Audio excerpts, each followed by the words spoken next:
সিরাজগঞ্জের চলনবিল সহ বিভিন্ন উপজেলার মাঠে এখন হলুদ ফুলের সমারোহ। এসব ক্ষেতে 20,000-এর অধিক মৌবাক্স স্থাপন করে সংগ্রহ করা হচ্ছে মধু। এখানে কাজ করছে প্রায় 2.5 শতাধিক চাষি।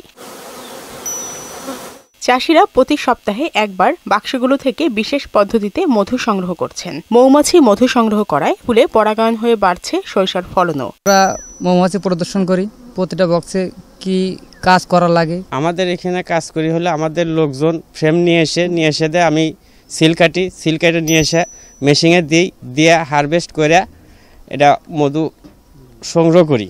শস্য লাভজনক, অল্প খরচে চাষ ভালো হয়। সিন্ডিকেট ভেঙে নির্ধারিত দাম এবং আধুনিক মৌবাক্স বিতরণ, মধু সংরক্ষণে প্লান্ট স্থাপন সহ কোম্পানিগুলো সরাসরি মধু সংগ্রহ করলে চাষিরা আরও লাভবান হবেন। সরিষার মৌসুম থেকে আমাদের মধু ঋতু শুরু হয়।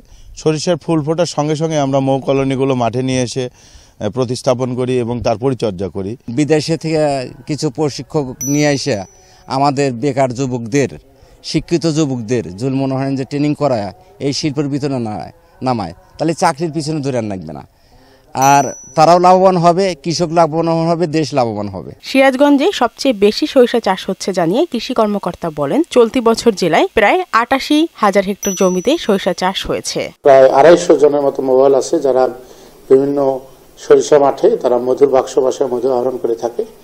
আমাদের এবার 382 মেট্রিক টন মধু আহরণের চাহিদা ছিল, তাতে আশা করছি আমাদের প্রায় 11.5 কোটি টাকার মধু উৎপাদন হবে।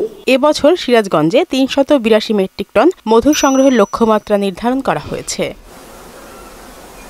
শারমিন স্বর্ণা, মোহনা সংবাদ।